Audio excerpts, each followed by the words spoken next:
Welcome back to the deep dive. We are really glad you are here because today we are opening a file that, honestly, it reads less like a standard medical textbook and more like a noir mystery novel. It really does. We're looking at a specific type of cancer that seems almost designed, architecturally and biologically, just to fool us. It's incredibly deceptive. Yeah. If diseases had personalities, this one would be the master of disguise, the quiet manipulator in the corner. It really is. We are talking about follicular thyroid carcinoma, or FTC, and the thing that just immediately grabbed me when we started combing through these sources, the articles, the surgical guidelines, the pathology reports, is this central paradox. You have a disease that under a microscope can look completely innocent. It can look orderly. To the untrained eye, and I imagine even sometimes to the trained eye looking at the wrong kind of sample, it looks like absolutely nothing to worry about. Exactly. It mimics normality. It puts on this face of being a well-behaved collection of cells, and that's precisely where the danger lies. And yet, despite that innocent look, this thing has a terrifying ability. It doesn't just grow in one place. It silently travels through the bloodstream. It's superhighway. Exactly. It bypasses all the usual checkpoints and sets up shop in distant locations. The bones, the lungs, sometimes the liver. It's a true wolf in sheep's clothing, but on a cellular level. That's a very, very apt analogy. And in the literature we reviewed for this deep dive, this specific behavior has earned it a moniker that sounds almost cinematic. It's often referred to as the hematogenous master of invasion. A hematogenous master. That sounds like a supervillain name from a comic book. In a way, it is. It operates like one. It uses the body's own infrastructure, the vascular system, the blood vessels, against it. And honestly, understanding why it earns that title is really the key to unlocking this entire topic. If you can grasp why as the hematogenous master, you understand the pathology, the surgery, and the treatment. It all flows from that. Okay, so let's set the stage a little more before we get too deep into the weeds. We're talking about follicular thyroid carcinoma. Where does this sit in the grand scheme of thyroid issues? Because I feel like when people hear thyroid cancer, they usually think of one specific type, but this isn't the most common one, right? Correct. It is very distinct. It's clinically very different from papillary thyroid carcinoma, which is, the one most people encounter or know someone who has had. Papillary is the popular one, if you can call any cancer popular. Right. It makes up the vast majority of cases, usually around 80% or even more. FTC it's quieter and in some respects more dangerous cousin. It just operates by a completely different set of rules. And who needs to care about this? Obviously, if you're a patient dealing with it, this is your entire world. But looking at our sources, this seems to be a massive topic for medical exams, for surgeons. Oh, it is incredibly high yield for exams. If you're a medical student listening to this, you will almost certainly see a question about this on your boards. Why? What makes it so high yield? Because it's the exception to the rule. It breaks the standard patterns. Medicine loves to test you on the exceptions. But beyond that, it's absolutely essential knowledge for surgeons. The way this cancer behaves dictates exactly how a surgeon has to hold the knife. You cannot treat this like other cancers. But, even if you aren't a surgeon, if you're just someone fascinated by how hidden diseases operate, this is a perfect case study in biological deception. Okay, so here's our mission for this deep dive. We have 3 main goals we want to nail down based on the source material.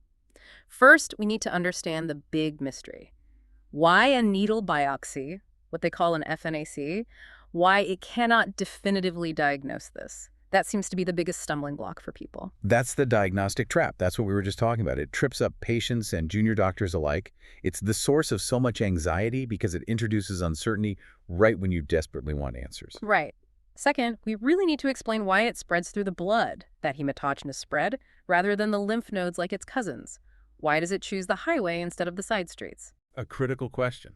And third, we're going to detail how these biological facts fundamentally change the surgical management. Because, as you said, the biology dictates the surgery. Precisely. If you get the biology wrong, you get the treatment wrong. It's a cascade effect. You cannot just cut and hope for the best. You have to strategize based on that cellular behavior. I have to admit, the thing that stuck out to me most in the prep for this was that first point. The idea that you can stick a needle in a tumor, look at the cells under a microscope, and still not know if it's cancer, it just feels counterintuitive. It feels like science fiction. It feels wrong to our modern sensibilities, doesn't it? Yeah. We're so used to the idea that a biopsy is the source of truth. We expect a binary result. Is it benign or is it malignant? We want a yes or no, A clear answer. a clear answer. But with follicular thyroid carcinoma, the cells themselves are keeping a secret. They aren't going to tell you the answer just by looking at them individually. You have to look at how they're acting as a group. Well, I am ready to unpack that. So let's start by defining the beast. Let's talk biology and origins. What are we actually looking at here when we say follicular thyroid carcinoma? To understand it, you really just have to look at the name. It arises specifically from the thyroid follicular cells. Okay, let's visualize the thyroid for a second. Yeah. It's this butterfly-shaped gland in the neck, right? Sits right over the windpipe. So when we say follicular cells, what is their actual job description in the body? So think of the thyroid gland as a highly specialized factory. The follicular cells are the workers on the assembly line. Their entire purpose in life is to pull iodine out of your blood and use it to build thyroid hormones, T3 and T4. The hormones that run our metabolism. Exactly. And they arrange themselves in these little circles called follicles, which are like small microscopic storage tanks or spheres. They're incredibly organized structures. So they are the heavy lifters. They are the ones actually keeping our metabolism running, our energy levels up, all of that. They are. They are the fundamental functional unit of the thyroid. And this is a really important distinction because not all thyroid cancers come from these workers. The sources, for instance, mention medullary carcinoma. Right, medullary. We've touched on that in other deep dives. A different beast entirely. A totally different beast. Medullary carcinoma comes from C cells, which are also known as parafollicular cells. They're completely different cells, just living in the same neighborhood, the same gland. Their job is to produce calcitonin, not thyroid hormone. But FTC, follicular thyroid carcinoma, is a corruption of the standard hormone-producing machinery. So it's a betrayal by the very cells that are supposed to be regulating your energy. That's a great way to put it. It's a malignant tumor of the workers. And how common is it? What are the numbers? In terms of numbers, it accounts for approximately 10 to 15% of what we call differentiated thyroid cancers. So it's not the majority. Papillary is much, much more common, but 15% is significant. It represents a large number of patients globally. Now, here's where it gets really, really interesting for me. The source material mentioned a specific environmental link. It's not just bad luck or bad genes. There's a correlation with what we eat, or maybe what we don't eat. Yes, this is a fascinating epidemiological clue. FTC is historically more common in regions where iodine levels in the diet are low. Iodine deficiency. So you're talking about places far from the sea, mountainous regions, the classic goiter belts you read about in history books. Exactly, the Alps, the Andes, the Himalayas. Before we started iodizing salt universally as a public health measure, these were areas where people developed massive goiters, these large swellings in the neck. And if you look at the cancer data from those regions, you see a higher relative proportion of follicular carcinoma compared to papillary carcinoma. Okay, let's pull on that thread. Why? What is the actual mechanism there? Why would a lack of iodine, a simple mineral, lead to this specific type of cancer? It comes back to our factory analogy. The thyroid absolutely craves iodine to make hormone. It cannot do its job without it. So if you don't have enough iodine, if the raw material is missing, the brain senses that hormone levels are dropping. And the brain panics. It panics, and the brain screams at the thyroid, make more hormone, we're running on empty. And how does the brain scream? Is that a nerve signal or? It's a hormonal signal. It sends a message called TSH, thyroid stimulating hormone, from the pituitary gland. And TSH is, very literally, a growth signal. Its message to the thyroid is grow and work harder. So the boss is just yelling at the workers to work harder, but they don't have the parts to build the product. Exactly. The TSH stimulates those follicular cells to grow and divide, trying to compensate for the lack of iodine. The body's logic is, well, if I just build more factory workers, maybe we can find enough iodine. This leads to something called hyperplasia. The cells just multiply rapidly. And that creates risk. That constant drive, that chronic stimulation to replicate over and over and over again, it massively increases the chance of a genetic error occurring during cell division, a typo in the blueprint. It's a factory running on overdrive without any supplies. Eventually the machinery glitches, it breaks down. And that glitch, that error in replication due to the chronic stress on the cell cycle, can eventually lead to the malignant transformation we see in follicular carcinoma. It's this beautiful direct line connecting the environment outside our bodies to the genetic events happening inside our cells. That is a crucial piece of context. It explains why we see it where we see it. It also highlights just how delicate our biological feedback loops are, A simple lack of a mineral can cascade into cancer. It puts the why into the epidemiology. It's not just a random association. Okay. Now, let's move to what the source calls the high yield concept. This is the stuff that if you are a medical student listening, you need to, tattoo on your brain, the patterns of spread, because this dictates everything about how scary this cancer is and how you manage it. This is the differentiator. This is the moment where the paths diverge completely between the two main types of differentiated thyroid cancer. So we have papillary on one side and follicular on the other. How do they travel? What are their preferred routes? Papillary carcinoma, the common one, it likes to take the side streets. It spreads through the lymphatics. The body's drainage system. Exactly. It crawls into the lymphatic channels and typically gets stuck in the nearest lymph nodes in the neck. It's a local traveler. Okay, so it moves locally. It goes to the neighbors first. Right. It's usually a regional problem, at least initially. Follicular carcinoma, however, ignores the side streets completely. It jumps specifically onto the superhighway. It spreads through the blood. Hematogenous spread. Hematogenous spread, hema, meaning blood. It has a tendency to invade the veins directly. It literally breaks into the vascular network within the thyroid gland itself. And the source says this isn't just some trivial biological detail. It changes everything clinically. Why is that distinction, blood versus lymph, so critical for a doctor, for a patient to understand? Because it determines where you look for trouble. It dictates your entire surveillance strategy. If a cancer spreads to the lymph nodes, it's usually caught locally in the neck. You can feel it. You can see it on an ultrasound. It's contained in the region. It's contained. You can often deal with it surgically with a neck dissection. But if a cancer jumps into the bloodstream, it bypasses those local lymph nodes entirely. It effectively teleports. It skips all the local checkpoints. It skips the checkpoints and it travels to distant sites. The primary targets for follicular thyroid carcinoma, because of this blood-borne route, are the bone, the lung, and the liver. Wow. So you could have a perfectly clear neck on examination, no swollen glands, no obvious spread nearby, but the cancer could already be in your lungs or your skeleton. Precisely. You could have a small 1-centimeter primary tumor in the thyroid and a massive metastasis in your femur or your spine. And that leads to this classic red flag scenario that's described in all the data. Okay, what does that look like? Imagine a patient walks into the clinic. They might have a lump in their thyroid, a nodule they've noticed, but their main complaint isn't their neck. They're complaining of nagging back pain. Or maybe they broke a rib just by bumping into a table. Pathological fractures, meaning the bone broke because it was weak from the inside, not because of the force of the impact. Yes. The medical term you'll see is lytic lesions. Lytic means to cut or to dissolve. These are literally holes in the bone where the tumor has eaten away the structure. If you see a patient with a thyroid nodule and lytic bone lesions, your detective brain should immediately start flashing a giant neon sign that says follicular carcinoma. Because papillary wouldn't typically do that. It's much, much less likely. It's not impossible, but it's not its signature move. Papillary tends to stay in the neighborhood. Follicular is the one that buys a plane ticket to the skeleton. That is such a vivid image. And it really highlights why you can't just treat thyroid cancer as one generic thing. You have to know which beast you are dealing with.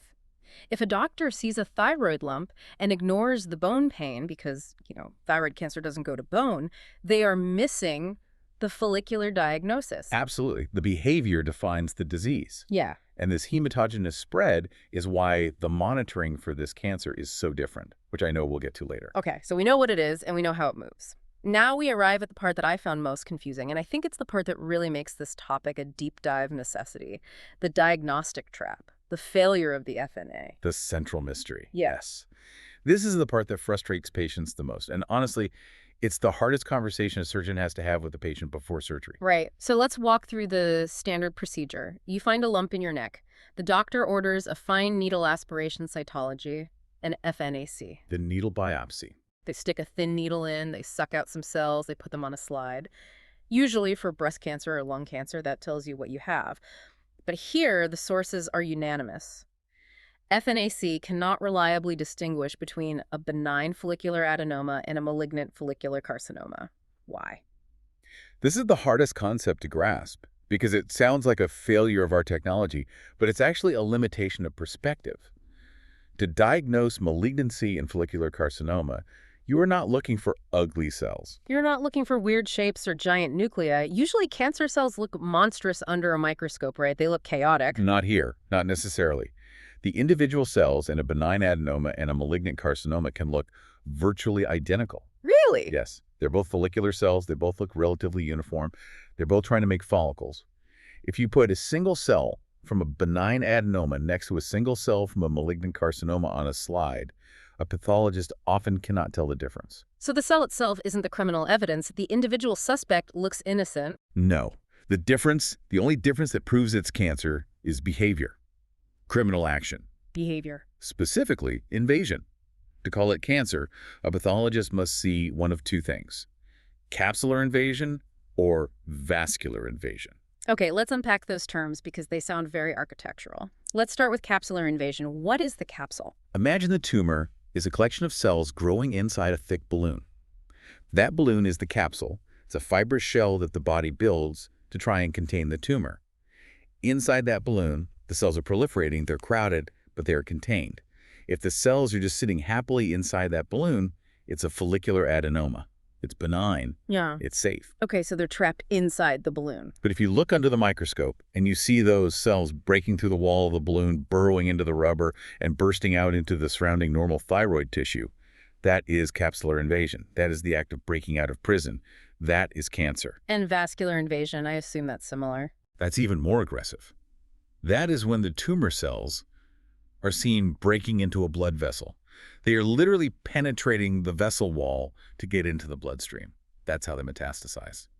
Okay, I think I see where you're going with this regarding the needle. If I stick a thin needle into the middle of that balloon and just suck out some of the cells from the center. Exactly. You are just getting the cells from the center. You are essentially taking a cup of water from the middle of the ocean. You aren't seeing the shoreline. You aren't seeing the edge of the balloon. You have no idea if it's contained or not. You are seeing the actors, but you aren't seeing the stage they're acting on. You can't see the crime scene. That is a fantastic analogy. You cannot assess invasion, which is movement through a barrier, just by looking at a loose collection of cells sucked out by a needle. You need the architecture. You need to see the whole tissue structure under a microscope. You need histopathology, which is the study of tissue, not just cytology, the study of cells. Cytology is like looking at a pile of bricks. Histopathology is looking at the entire wall to see if it's crumbling or if bricks are falling out. So when a pathologist looks at that needle biopsy, what do they write on the report? They can't say cancer, but they can't say benign either.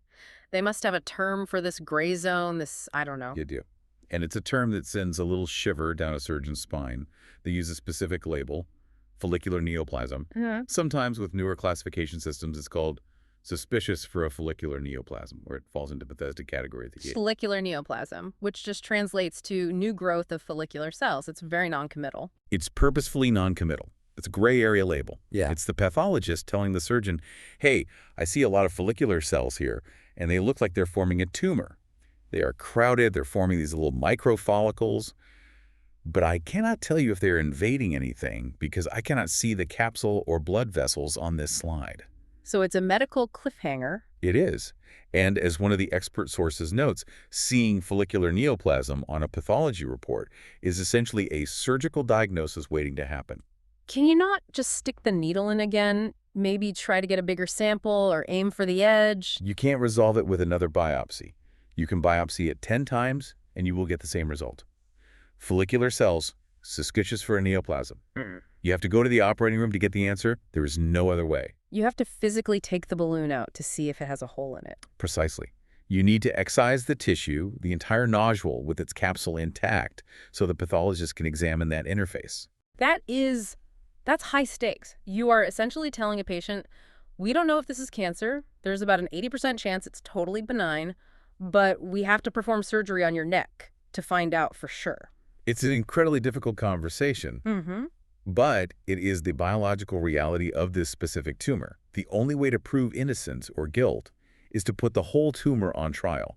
And that trial happens under the microscope after it's been removed. So let's say they do that. Well, actually, before we get to the surgery, I want to talk about what happens when they finally do get it under the microscope. We talked about invasion being the absolute key, but are there any other visual clues? The source mentioned something about orphan Annie nuclei. Ah, yes. This is a very famous reference in pathology. It's almost legendary in medical school. It's one of those things you memorize for your exams and you never, ever forget. It sounds bizarre. Who is orphan Annie? It refers to the old American comic strip character from the 1920s, Little Orphan Annie. In the drawings, she had these blank, empty circles for eyes. No pupils, just white, empty circles. Okay. A little creepy, but iconic. I can picture it. Well, in papillary carcinoma, the other type, the common one, the nuclei of the cancer cells look clear and empty, almost like those cartoon eyes. The chromatin inside gets pushed to the edges. That appearance is a hallmark, a dead giveaway for papillary cancer. If you see orphan Annie eyes, you know it's papillary. So do we see that here in follicular? No, and that's the point. In follicular carcinoma, those are absent. You do not see orphan Annie nuclei. The nuclei in follicular tumors look more dark and uniform. So the absence of that clue helps you rule out the other guy. It's a process of elimination. Exactly. It helps the pathologist say, well, it's definitely not papillary. Instead, what you see are these uniform follicular cells arranged in what we call a microfollicular pattern. Lots of small, back-to-back, crowded little circles of cells. But again, the money, the diagnosis, is on the invasion. And the pathologist will classify the severity based on how much invasion they see. Right, and the sources list two main categories here, minimally invasive and widely invasive. And the difference between those two is huge for the patient's prognosis. Minimally invasive means maybe you just barely poke through the capsule at one or two microscopic points. It's like a prisoner digging one small tentative tunnel. And widely invasive. Widely invasive means it is chewing through the capsule in multiple places or aggressively invading multiple blood vessels. It's not a small tunnel. It's a full-on prison riot. The tumor is clearly aggressive and on the move. And that leads us to the genetics. We are living in the molecular age of medicine, so we have to touch on the DNA. What is driving this bus? Why do these cells decide to invade in the first place? The molecular fingerprint is very distinct from papillary cancer. The most common driver here is something called a RAS mutation. RAS. What is RAS? RAS is a protein that acts like a crucial on-off switch for cell growth. It sits just inside the cell membrane. In a normal cell, it turns on when it receives a growth signal from the outside, and then it turns itself off when the job is done. It's like a light switch for cell division. Yeah. A perfect analogy. In follicular carcinoma, the RAS gene is often mutated so that the switch gets stuck in the on position. So the cell just keeps getting the signal, grow, grow, grow, endlessly. Exactly. It loses the ability to turn off. It's like the accelerator pedal is glued to the floor.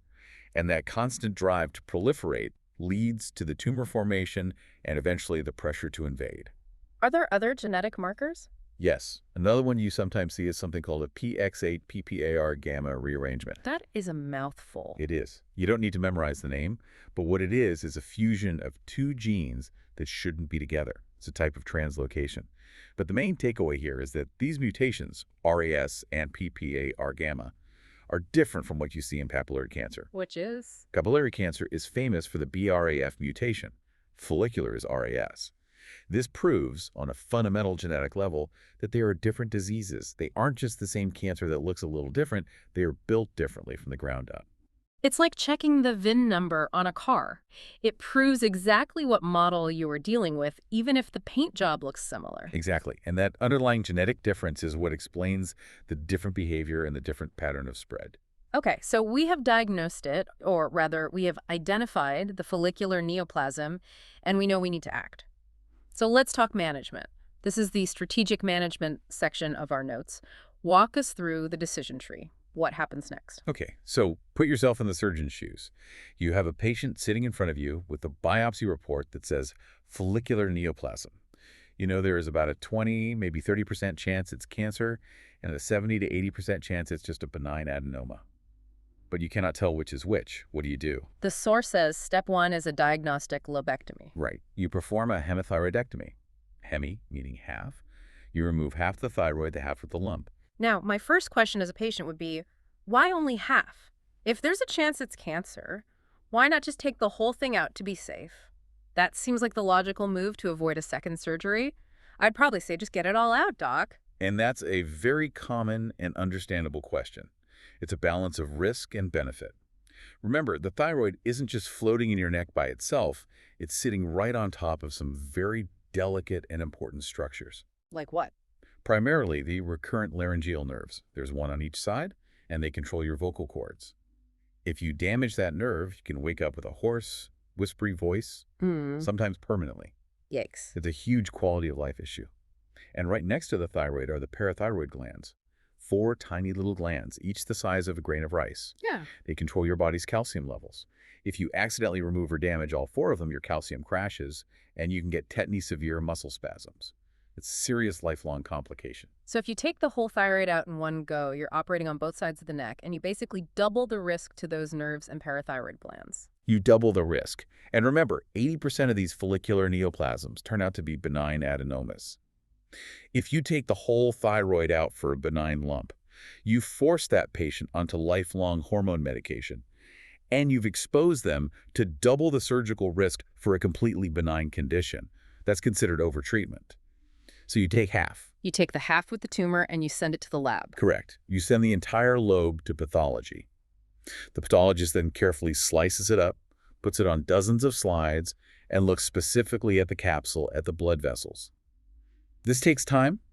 It's not an instant result. It usually takes a few days for the final permanent report. So the patient goes home, they recover from the first surgery. And they wait for the phone call, and if the pathologist comes back and says, bad news, we see definitive vascular invasion, it is carcinoma. Then you move to step 2, completion thyroidectomy. The patient has to come back to the operating room, and the surgeon goes back in to remove the other half of the thyroid. So it's a 2-stage process, potentially. It often is. It's the price we pay for the diagnostic uncertainty that's inherent to this disease. It's frustrating for the patient to have 2 surgeries, no question, but it's the safest and most logical algorithm. However, there is some nuance here that's evolving. If the pathology shows it's only minimally invasive, just barely poking through the capsule, some newer guidelines now say you might not even need to take the other half out. The lobectomy might be enough treatment. So they might be one and done. Exactly. Yeah. For a small, minimally invasive tumor, a lobectomy can be curative. But for widely invasive disease, or if there is significant vascular invasion, the rest of the thyroid absolutely has to go. Okay, so now let's assume the thyroid is gone, the cancer is confirmed. What comes next? Because with some cancers, you immediately start talking about chemotherapy or external beam radiation. But thyroid cancer has a special weapon in its arsenal, right? It does. It has a magic bullet, so to speak.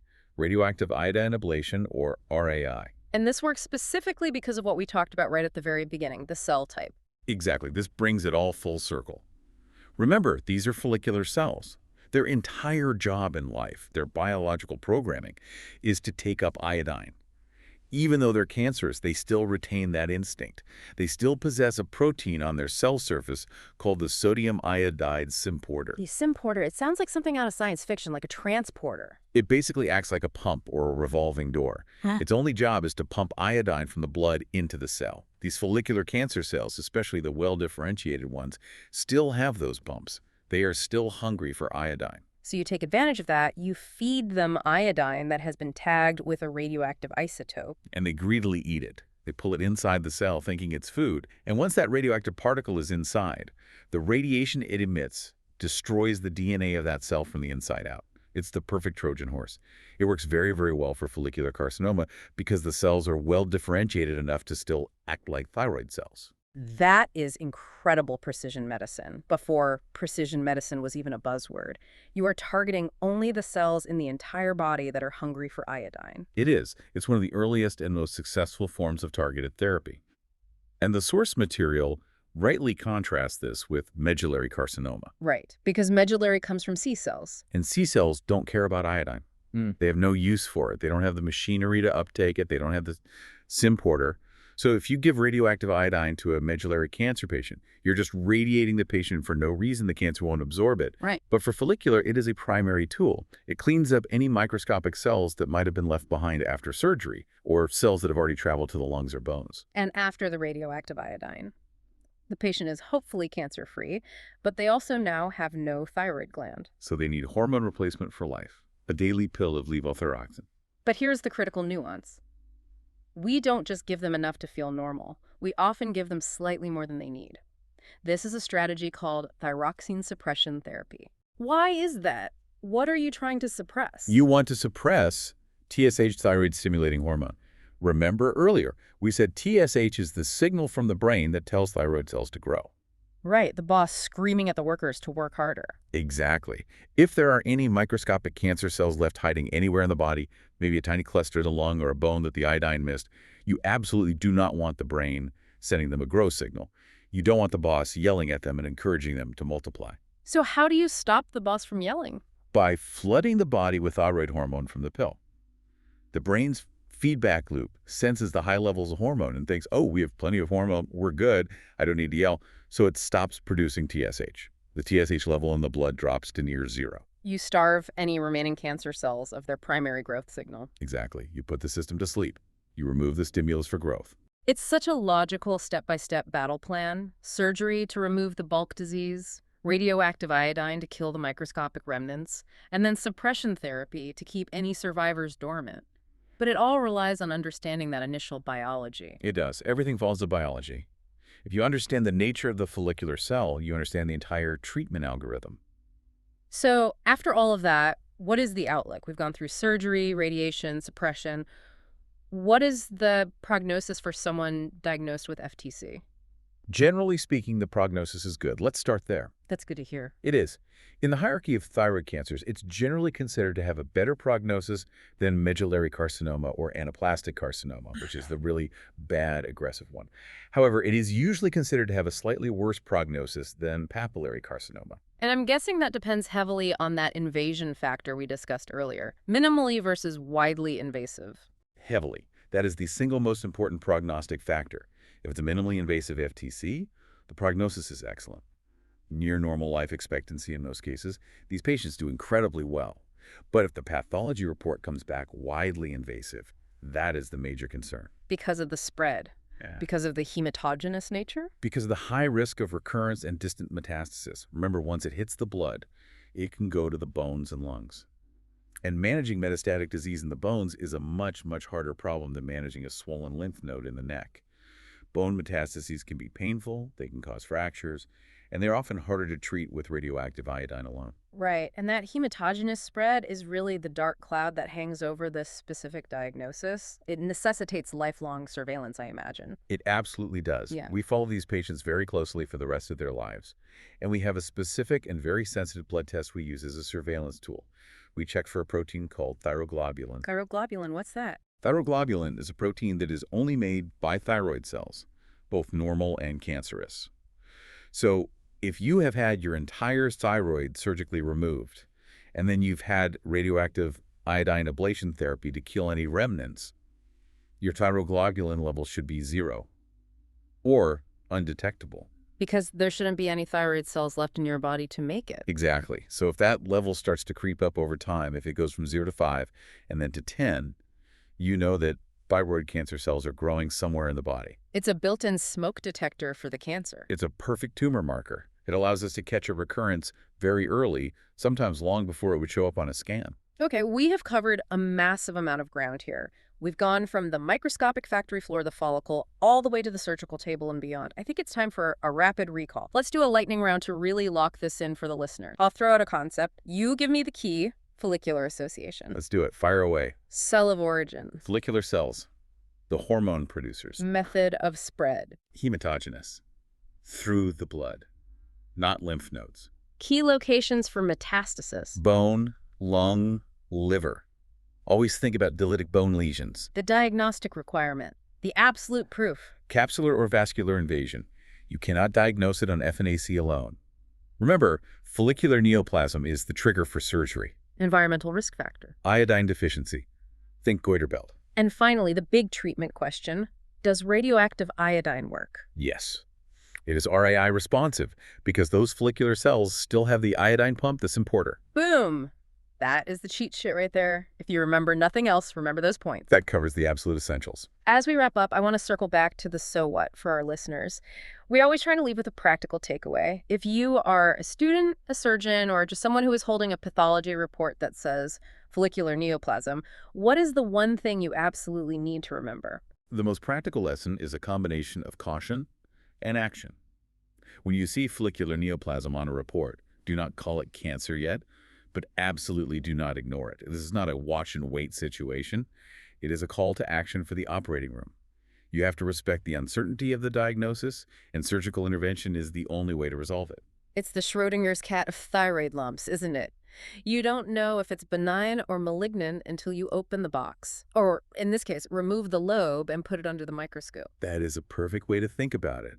Until that capsule is examined, The tumor exists in a quantum state of being both benign and malignant at the same time. And I want to leave our listeners with this final provocation, something the source material really hints at. We often think of cancer as this obvious, ugly, chaotic thing, a monster that's easy to spot.